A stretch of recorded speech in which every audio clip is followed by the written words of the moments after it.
Hello viewers, welcome to an exceptional and unfiltered edition of Matchday RAW Studio Session. I'm your host Abdulai, and joined always by co-host Ernest Fynch. The UEFA Champions League has officially entered meltdown mode. The quarterfinals are over, some giants have fallen, and the semi-finals are set.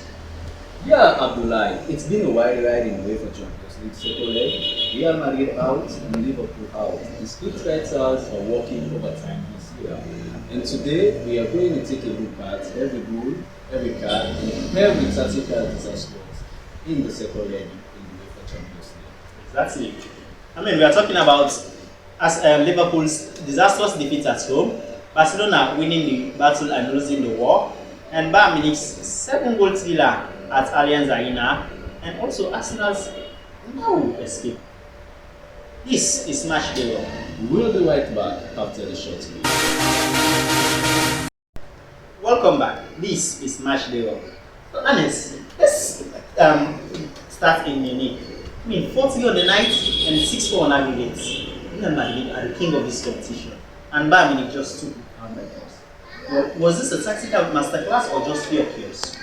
Tactical masterclass, I can say, and we see the kind of intensity Bayern Munich puts on in that particular match against Real Madrid. You see, they are well organized and well composed in both first and I wouldn't say well composed. I will not agree with that. well composed. No, not in both halves. They were not well composed in both halves.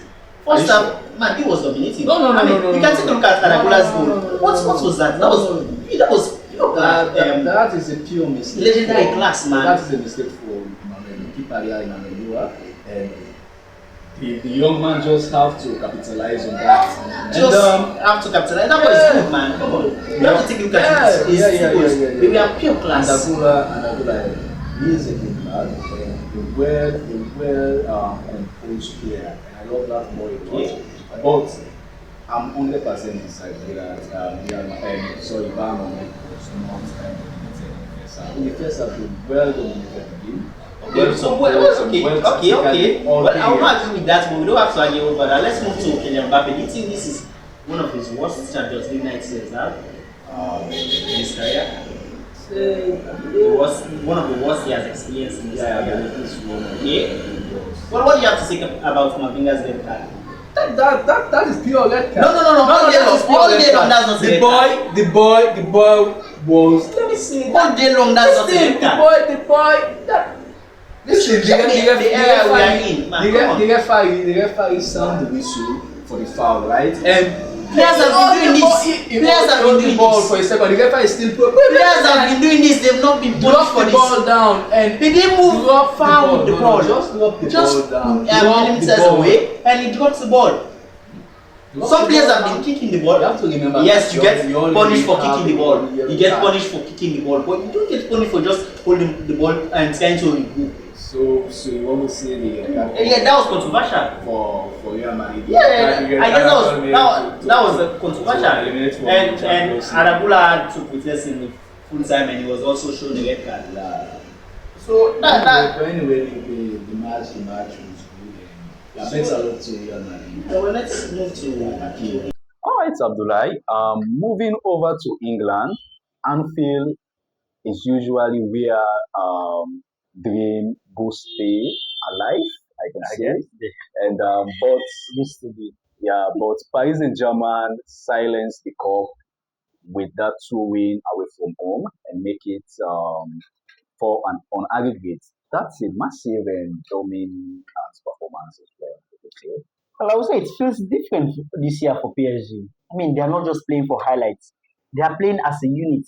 The way they are organized, do you think anyone can stop them from reaching the final in Budapest?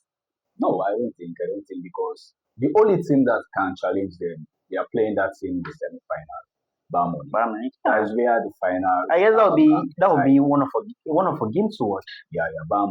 That's one of Yeah. So what do you have to say about Ousmane Dembele, the current the former Ballon d'Or winner? I would say he's the Ballon d'Or winner for last year.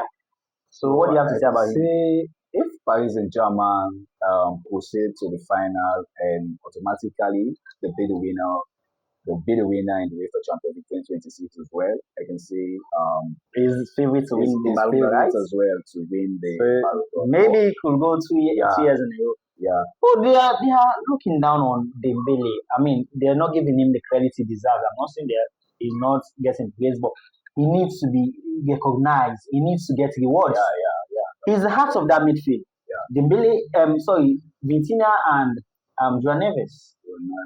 Yeah, Vitinha and Joan Neves, they are the heart of the I can midfield. see like this lads and Vincent and that of Joan Neves, a good lad for Portugal as well. Yeah, a good lads, and you know the way they communicate on the pitch and the way they play style and all. You can see the connection between this and Portuguese player. Okay, well, let's take a look at Arsenal. Their fans are celebrating, but was that easy? No. I guess a 0-0 defeat at home, 0-0 defeat at home against Sporting. I mean, they won 1-0 at Lisbon. They come back to England to defend. With Lisbon, in Emirates, Stadium. It's a good result for Arsenal. They already need to play more advantage to defend a 1-0 lead. Mind you, these guys are actually fighting for I can say double now because they are out of the FA Cup and Carabao Cup, and now they are playing for the Premier League and that of the Champions League. So this is a great performance for them at home against Sporting. I mean, that's match was boring. I can give them credit because the way they show the discipline in their defense, you know, it's superb. So I can say, yeah, they deserve that draw. I can say they deserve that draw. You know, they have a bigger game. Okay. Well, let's move to Spain. Barcelona and Atletico Madrid. That was real war. that I can say you win the battle and lose the war. Yeah. I mean, you know, it's the way Atletico Madrid were playing in the second half. I mean, they were playing as if no one should enter their 18-yard box. Their penalty. They normally say this ball pass, man no pass. So yeah, I mean, yeah, that is great tactics for the Tico players, and they were aggressive. I love that. So you have to compare this Arsenal side and Atletico Madrid. I mean, offensive tactics playing against defensive tactics. That would be one heck of a game too. I can say that would be a great clash. You know, like it would be a great clash between these two sides. And we only know Arsenal. They can possess the ball well, and in defense they were defend-minded as well. And for the Tico side, they can attack with full force and defend with all their strength as well. So for me, that would be a great semi-final to watch. So what are your predictions for the semi-finals? I can say for the semi-finals between Paris Saint-Germain and Bayern Munich, and can go for Bayern Munich, even though this Paris and German side is great as well.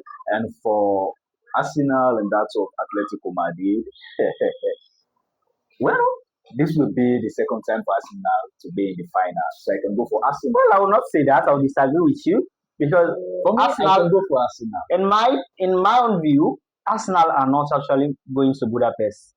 Wow. That is your own opinion. They are not actually going to Budapest. I mean, in this other match that will be playing PSG against Bayern Munich, the first leg will be a draw, and the second leg Bayern Munich will actually be brilliant, but PSG will actually take advantage of the little chance they have and proceed to Budapest. I love that. Yeah, I guess that would be my prediction. Yeah. So let's take a look at Bayern Munich to Budapest and Arsenal to Budapest market.